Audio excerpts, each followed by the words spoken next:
Comment on résout des équations tangentes maintenant? On a vu précédemment comment résoudre des équations sinusoïdales et des inéquations aussi sinusoïdales. Les fonctions tangentes, il y a un petit peu de travail à faire supplémentaire parce que la lecture n'est pas directe dans le graphique. Alors, on va continuer, on y va. Si on trouve les zéros, on isole notre fonction. La fonction, on la cible clairement, elle est là.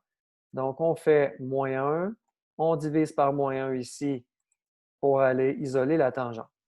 Et là, on se pose la question, tangente de quel angle dans le cercle trigonométrique donne 1? Alors, c'est ça qu'on va aller trouver. Petit rappel par rapport à la fonction tangente. La fonction tangente, on a vu que c'était sin sur cos. Sin, dans un cercle trigonométrique, c'est le y. Cos, c'est le x. Donc, c'est pour ça qu'on veut savoir pour quel angle, quand on divise le y avec le x, le sin divisé par le cos, qui donne tangente, pour quel angle, quand on fait cette opération-là, on a 1 comme réponse. Alors ici, c'est facile. On va aller voir ça. On a ici que si on divise le y par le x, qu'on obtient 1, et aussi à 5 pi sur 4. Alors, il y a pi sur 4 et il y a 5 pi sur 4. Donc, c'est ça nos deux angles. Pi sur 4 et 5 pi sur 4. Finalement, on continue. On travaille à isoler notre x1 à gauche. On isole notre x2 à droite. Et voilà. Et on peut répondre. On trouve la période. Faites attention, la période ici, contrairement aux fonctions sinusoïdales, qui est 2pi sur b, la valeur absolue de b, c'est pi sur b ici, sur la valeur absolue de b. Donc, pi demi.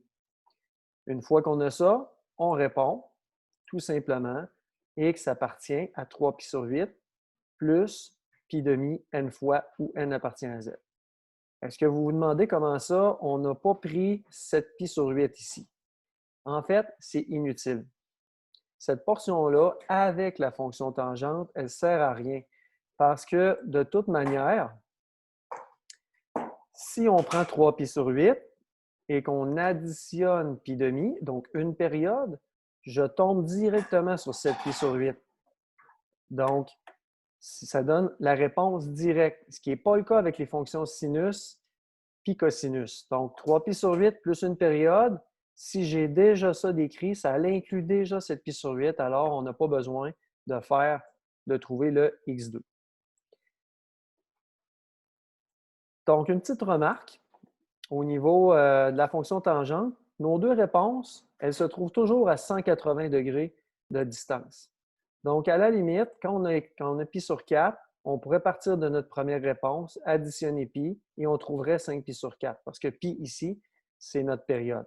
Par contre, donc, on pourrait l'ajouter aussi à notre petit tableau la dernière fois.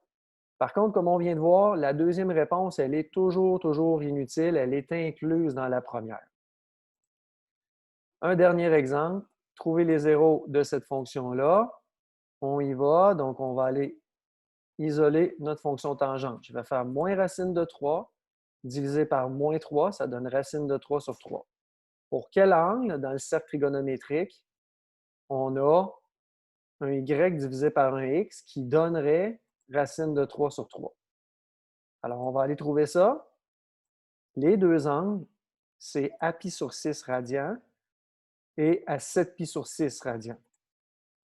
C'est pour ça. Donc, si vous voulez le faire, le calcul, vous allez voir que ici, quand on fait une demi, donc sinus divisé par cosinus de l'angle, donc une demi divisé par racine de 3 sur 2, on multiplie par l'inverse, on simplifie les deux, ça donne 1 sur racine de 3. Je n'ai pas encore ma réponse, mais racine de 3 au dénominateur, on ne laisse ça jamais là. On ne laisse jamais ça comme ça. On rationalise. Et quand on a rationalisé, on obtient notre racine de 3 sur 3. Donc, petit conseil, ce que vous pouvez faire sur votre cercle trigonométrique, c'est aller écrire les réponses des tangentes à côté de vos angles. Il y en a 3 à écrire, les autres sont plus faciles. Puis sur, par exemple, la réponse ici, racine de 3 sur 3 en bleu, pour l'angle pi sur 6, c'est la même réponse pour que lui, parce que le x, le y est pareil. C'est juste qu'il y en a un qui est négatif. Fait qu'ici, la tangente à 5 pi sur 6 serait simplement moins racine de 3 sur 3. Fait qu'il y en a 3 à trouver. Toutes les autres, c'est des copier-coller avec des négatifs ou des positifs, dépendamment du signe de chacun des X et des Y. Donc, ça, c'est le petit conseil que je vous donne. Donc, on a nos deux angles. On isole X1. On a notre deux angles, en fait, on en a besoin de seulement qu'un, comme on a dit précédemment. On trouve notre période qui donne 2π et on a notre réponse. X appartient à 4π sur 3 plus 2πn où n appartient à l'ensemble des nombres entiers. Alors, c'est comme ça qu'on travaille avec la fonction tangente pour résoudre des équations.